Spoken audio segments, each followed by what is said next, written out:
कुन प्रधानमन्त्रीको देख्नुभयो हैन धेरै जनाको आँखा कुन प्रधानमन्त्रीको दुई तीनटा देख्नुभयो देख्छ नि हुन्छ नि भित्र भित्र भन्नु कुन प्रधानमन्त्रीको देख्नुभयो भित्र भित्र केपी ओलीको देख्नुभयो कि जलनाथको देख्नुभयो कि शेरबहादुरको देख्नुभयो कि बालनको देख्नुभयो कि प्रधानको देख्नुभयो तपाईले भर्खरै भन्नुभयो प्रधानमन्त्रीको तीनटा देख्ने भनेर हुन्छ हेर्नु तपाईहरुको पनि होला खुलासा गर्दैन न तपाईले खुलासा किन गर्नु पर्यो आफ्नो प्राइभेसी को हो त प्रधानमन्त्री हुन्छ भन्ने कुरा हो अहिलेको प्रधानमन्त्री कि पहिलाको प्रधानमन्त्री पहिलाको प्रधानमन्त्री त मैले के रे हाम्रो केपी बाला चिन्छु अनि त्यो शेरबहादुर अहिलेको प्रधानमन्त्रीको हो तीनजना गर्लफ्रेन्ड भएको अहिलेको त मलाई थाहा भएन अहिलेको ब्यालेन्स सरकारको चाहिँ मलाई केही पनि थाहा छैन मलाई ब्यालेन्स सरकारको विषयमा सोध्दा पनि नसोध्नु किन नसोध्नु यो देशको नागरिक हो नि तपाई यो देशको नागरिक हो तर हामीले यो देशको नागरिक राखेको छैन के हामी त अब यो ठाउँ भनेको अब चाहिँ बेचिसकेको देश हो यो हाम्रो यो नेपाल जस्तो लाग्छ तपाईलाई बालनले देश बेचिसके यो नेपाल हाम्रो बालनले देश बेचिसके एकदमै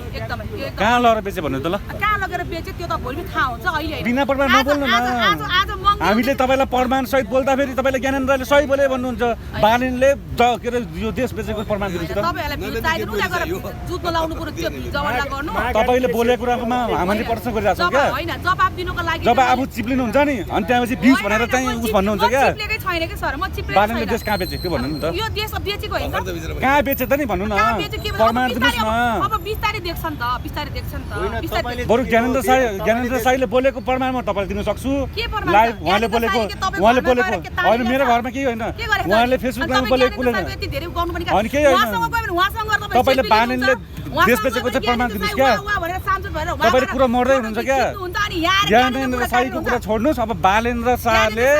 देश बेचेको प्रमाण दिनुस् भने के ज्ञानेन्द्र साईले त्यस्तो कुनै गलत गरेछ नि पृष्ठभूमितिर कोही पनि जानु भएन तपाईहरु जो प्रधानमन्त्री आए पनि देश बेचे देश बनाएन भन्ने बनाउने कसले हो त तपाईहरुले बालनले कसरी जेल बेच्यो 3 महिना भित्र बेच्यो जेल होइन के 3 महिना त्यो त्यसको प्रमाण तपाईहरुसँग भोलि पछि आउँला अब अहिले हाम्रो गाउँतिर गएर घन्टीलाई बेकार भोट हाल्यो भनेर टाउको उठाएको भिडियो पनि मैले ल्याएको छु हेरौ देखाउनु त हेरौ बाउको कथाको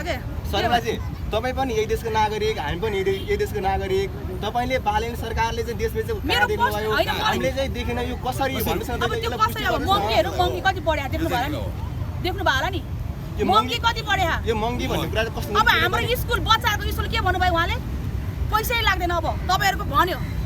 अस्ति भर्खरै 2,76,000 पैसा बुझाएर आउने मान्छे मै हो बच्चाहरुको कुनै देशको त्यो हावादारीको न्युजहरु ननिकाल्दिनु भन्ने चाहन्छु के म चाहिँ के हैन मन्त्रीले गरेको छ भने राम्रो काम देखाउनु पर्यो हैन त्यसो भने यो बालन सरकारका मन्त्रीले केही राम्रो काम गरे हैन अहिलेसम्म गरेन जुत्छ अब कुन दिन फेरि के हुन्छ कुन चाहिँ फेरि पहिला पुरानै सरकार आउँछ कि हुन्छ तपाईलाई चाहेको पुरानो सरकार कि अहिले सरकार हैन मलाई त पुरानो सरकारसँग नि म अब त छैन हेर्नुस् अब नयाँ सरकारसँग आश नगरेपछि त पुरानो सरकार जोडियोस् भन्ने दोलन चाहनुहुन्छ त नयाँ सरकारसँग मेरो आश मरेको पनि होइन मैले मरेको पनि भनेको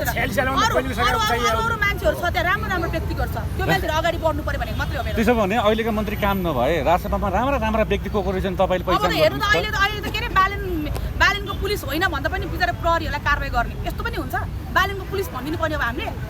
भन्दिन त्यो प्रहरीहरू बिचारा पर्दीमा लागेको प्रहरी बालनको पुलिस त होइन नि त त्यो त सरकारको पुलिस हो नि त त्यति कुरामा धरि पनि बिचारा बालनको पुलिस होइन हामी जनताको पुलिस हो भन्ने क्रममा पनि उसलाई कारबाही गर्नुपर्ने कस्तोसम्मको नियम आयो ल भन्नु न अब त हामी त बालनको मान्छे होइन अब हामी त इन्डियाको मान्छे भन्यो भने अब त किन तैँले इन्डियाको मान्छे भने बालनको मान्छे किन भने हामीलाई नि कारबाही गर्छ यहाँ त तपाईँ नेपाली भएपछि किन इन्डियाको मान्छे भन्नु पर्यो के रे प्रधानमन्त्रीले भने हैन हाम्रो देश के रे सीमाना इन्डियाले छोको छ भनेर बोलेको हैन भारतले छोको छ भनेर बोलेको हैन अनि उहाँसँग प्रमाण छ भन्नुहुन्छ त फेरि प्रमाण खोइ त प्रमाण देखाउँछु भन्नुहुन्छ त्यही त तपाईले बालनले देश बेचे भन्ने प्रमाण दिनुस् न उहाँले दिनुहुन्छ त्यही कुराबाट चाहिँ मैले बालनले देश बेचे भनेर भनेको हो के त्यहीबाट हो किन भन्नु न हाम्रो देश सीमाना किनकि इन्डियाको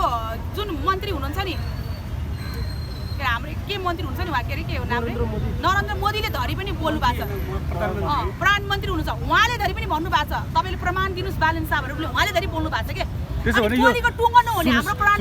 भने यो राष्ट्रपतिको सरकार सबै यो देश चाहिँ भारतलाई बेचे भन्ने चाहिँ तपाईको बेच्ने प्रोसेसमा हो गर्दै होला त्यसैले सुदन गुरुङले बेच्न लाग्यो हैन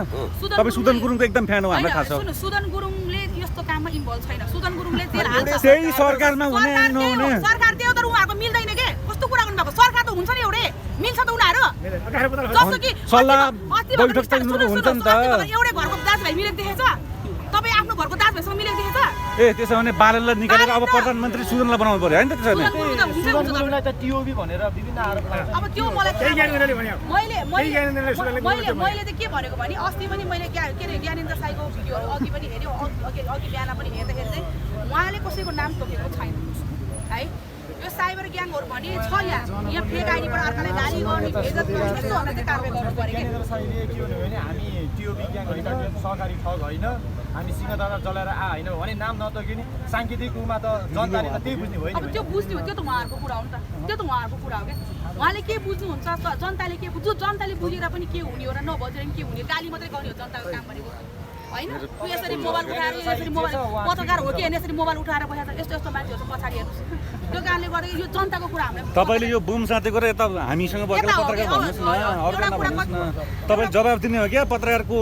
के हो भनेर नसोध्नुहोस् न तपाईँ यसरी सार्वजनिक ठाउँमा बोलेपछि पत्रकार पहिचान गर्दै होइन माइतीघर हुनुहुन्छ तपाईँ माइतीघरमा केही पीडितहरू महिलाहरूले 2-3टा बच्चा छोडेर पनि पहिला गएको विकृति गरेको पनि छ क्या महिलाहरूले अलिकति यो यस्तो विकृति किन पैदा गरेको होला त्यो हामीलाई थाहा भएन यसो गर्न मिल्छ आफ्नो बालबालिका छोड